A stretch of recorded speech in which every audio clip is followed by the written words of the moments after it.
This is one of the most painful experiences you can go through in your love life. So leave me a comment if this has happened to you. You and another person ended up parting ways because of changes that they couldn't make. And then, once you were broken up, they ended up making those changes for someone else. The pain of this is profound and exquisite. When we were with that person, we consoled ourselves on the idea that, well, we just wanted different things, or this person is incapable of being what I need. But then that one comfort that we have, the one thing that allowed us to sleep at night once we had left that person or been left by that person, disintegrates in the light of this new information that they were capable of that change and that they did make that change. They just did it for someone else. And this cuts to the core of our self-worth because suddenly the attention gets turned on us. What's wrong with me? I am Matthew Hussey. Welcome back to the channel, or welcome to the channel for everyone who is new.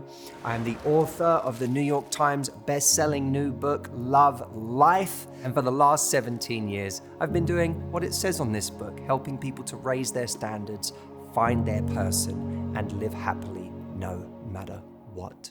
So let's talk about this phenomenon. They changed, they just didn't change for us. And I want to talk about it using a question that came to me from one of my Love Life members in one of our live sessions. So I'll read this question and then we will get into the answer in 3 parts. By the way, if you're enjoying me answering these Love Life member questions in these videos, but you want to go a step further and get coached by me yourself, the Love Life Club is where I do that. As part of Love Life, you essentially make me your coach in your love life for the next year. We have masterclasses, live Q&As, meetups, an entire suite of incredible resources that are designed to holistically help you make the progress you're seeking this year in your love life. So go to lovelifeclub.com if you'd like to learn more, and I hope you become a part of the community with us. Okay, so this question. This is from Suzanne, who says, what do I do when I have always told myself that this man won't change and that I have to accept that he doesn't want to commit? But after he ended contact with me, he did change. He got into a relationship even though he always said he didn't want one anymore. And on top of that, he had a baby with his new girlfriend just a few months ago. I find it very hard not to think that he could change, just not with me. I would be very happy to get some ideas on how to deal with this. So this is the hard part, isn't it? Those horrible thoughts of, I could have said something different, it turns out. Maybe I could have done something different. What did they say and do that I failed to say and do? Or what do they have that I don't? These issues cut to the core of our self-worth. They make us doubt our fundamental value, and they can erode our self-esteem going into the next relationship we find. So there are 3 things I want to say about this today. The first is we have to be very careful of not assuming that the change is real. It's very easy from a distance to watch someone in what seems like them flourishing in a new relationship. Often the only information we have from that is what friends tell us or mutual contacts or what we see them posting online.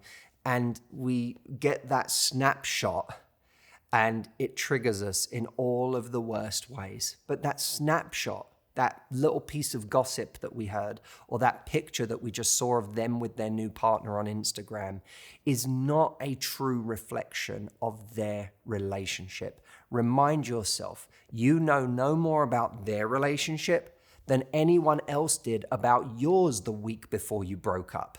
No one knows what's going on behind the curtain of a relationship. So don't assume that change just came easily to this person. What we may be seeing is a superficial form of progress. We might be seeing someone racing ahead, but it's likely that their fundamental nature hasn't changed. The things that bothered us haven't necessarily changed. It's likely that they carried those into the next relationship, and that whatever deeper work they need to do is still very much a work in progress. The way I think about this is don't measure too quickly.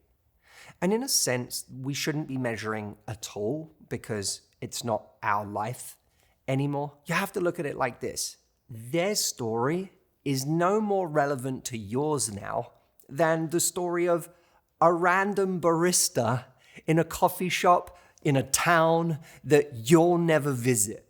But what if what they've now found is great?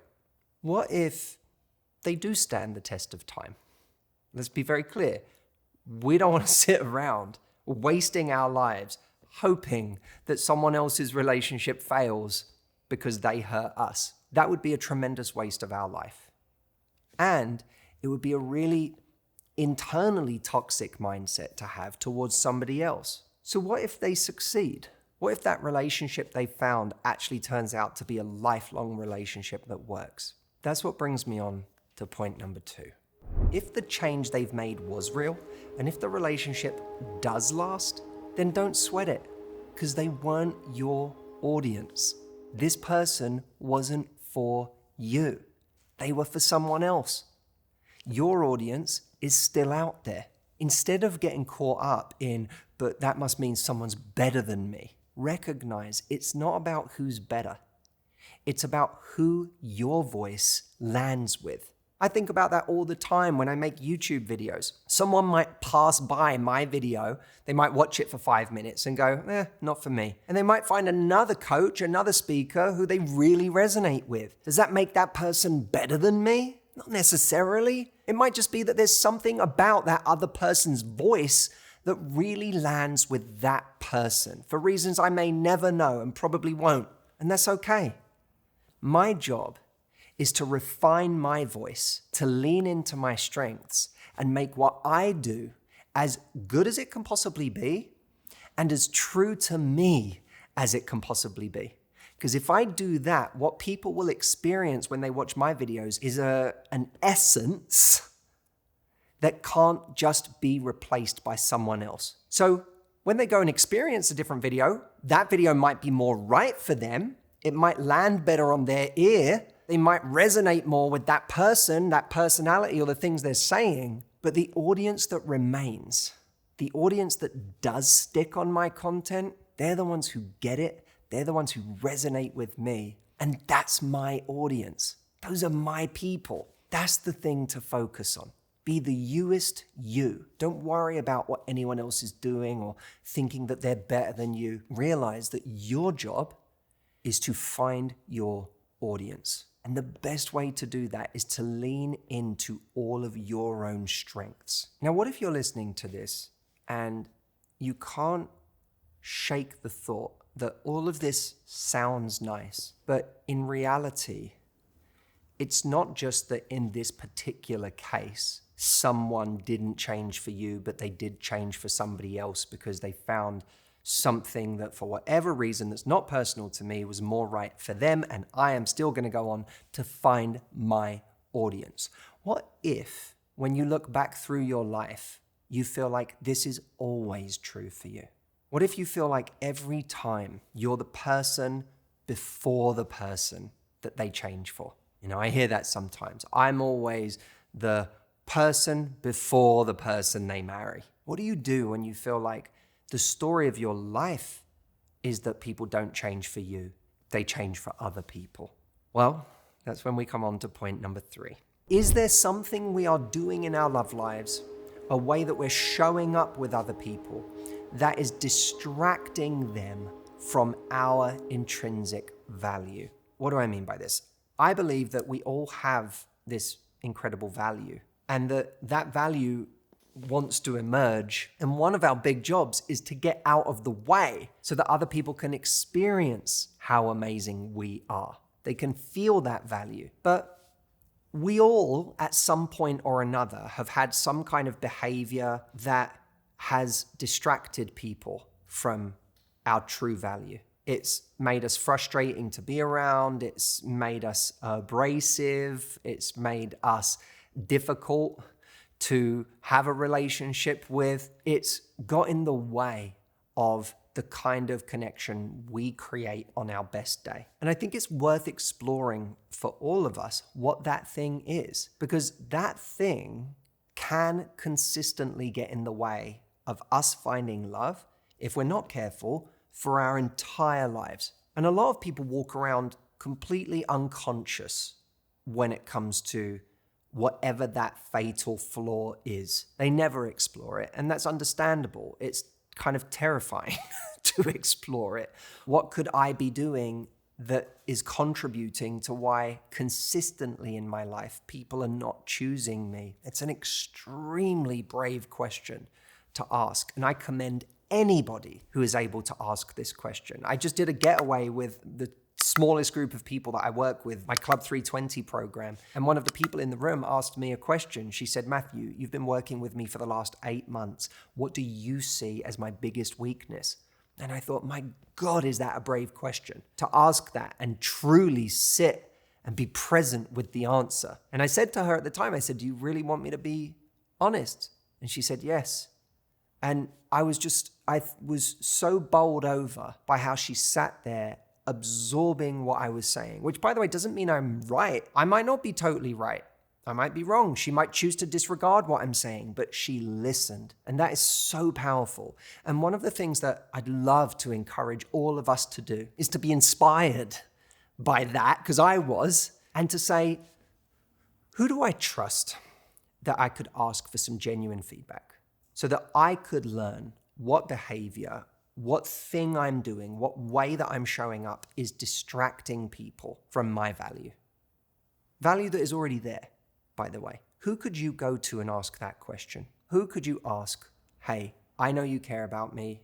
The most caring thing you can do for me right now is answer this question honestly. Is there a way you see me showing up that you think could be hurting me in my love life, or the way that people are with me, or whether they choose me?" And say to them, I want you to be really brave in the way that you answer me, because I know you may want to sugarcoat it, or you may just want to tell me what I want to hear. You may think I'm going to get mad at you if you're really honest, but I actually want you to be really honest.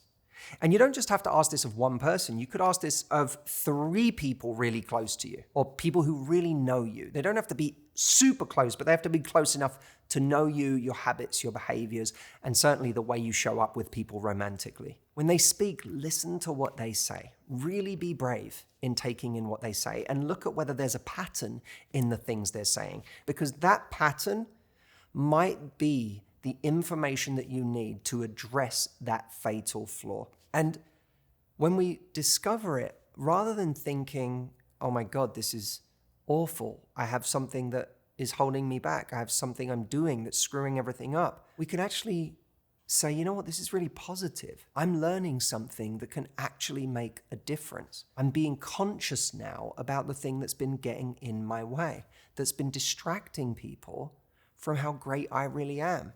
And by the way, you're not alone in this, because this is a question I, in the next couple of weeks, am going to be asking of a small group of people that I trust in my life. What do you think is the biggest weakness that holds me back? And I'm not going to like the answers, I'm sure, but they're going to be so valuable to me, and they are the key to me becoming an even better version of myself a year from now than I am today. I guarantee none of the things I hear will be easy for me to work on. They'll probably be hard, because when we get these things pointed out, what you'll realize is, oh, this is deep stuff for me.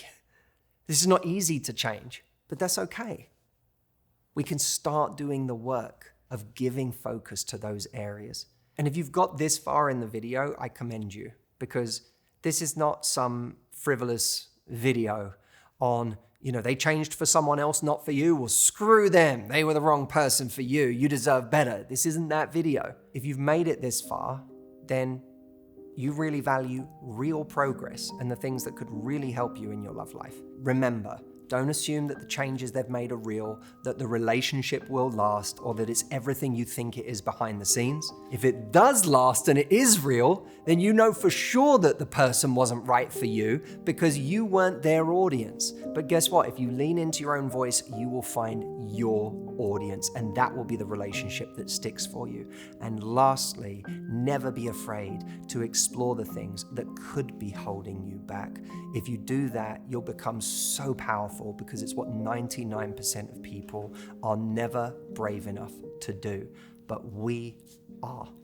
What this video is about at its essence is being the hero of your own story.